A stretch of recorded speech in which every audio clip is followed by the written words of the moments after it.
Hi hello friends, welcome back to media talks. நான் உங்கள் Mounika.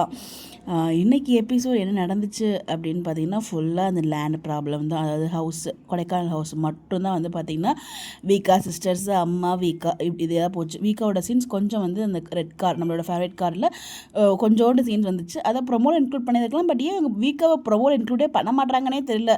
So TRP வந்து நல்லா தான் வருது, ஓகே தான். அந்த அந்த டைம் ஸ்லாட்டுக்கு ஓகே தான். பட் இன்னும் கொஞ்சம் இம்ப்ரூவ்மெண்ட் இருந்தால் நல்லாயிருக்கும் நான் ஃபீல் பண்ணுறேன். அதுக்கு அவங்க சரிக்கிட்டேருந்து கொஞ்சம் ப்ரொமோஷன்ஸும் கொஞ்சம் வேணும். அதுதான் மெயின் திங்ஸு.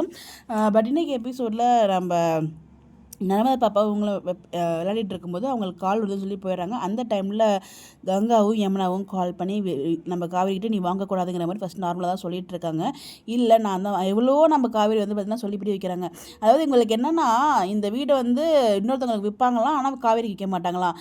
எப்படி திருப்பி வந்து அப்பா பேர் இருக்க வீடு வேறு யார் பேர்லேயோ போகலாமா, காவேரி பேருக்கு போகக்கூடாதான். இது என்னடா லாஜிக்கு? ரெண்டு அறிவோடு தான் பேசுதுங்களா, இல்லை அறிவில்லாமல் பேசுதுங்களா தான் நமக்கு ஒன்றும் புரியல. இதில் வேறு வந்து பார்த்திங்கன்னா, நீ எப்படி வந்து வாங்குறேன்னு நான் பார்க்குறேங்கிற மாதிரி வந்து சவால் விடுறாங்க. நான் வாங்கி காமிக்கிறேன் நம்ம காவேரி வேறு மாதிரி ஒரு சவால் விட்டுருக்காங்க. கண்டிப்பாக நார்மலாக சொன்னாலே நம்ம விஜய் வந்து வாங்கிடுவார். இப்போ காவேரி கண்டிப்பாக வாங்குறேங்கிற மாதிரி சவால் விட்டுருக்காங்க. ஸோ கண்டிப்பாக விஜய் வேறு எந்த இதுவுமே இல்லாமல் வாங்கிடுவார். அதுக்கப்புறம் விஜய் வீக்கோட கார் கான்வர்சேஷன் வந்து போச்சு. ஸோ காவேரி கோமாக இருக்காங்க.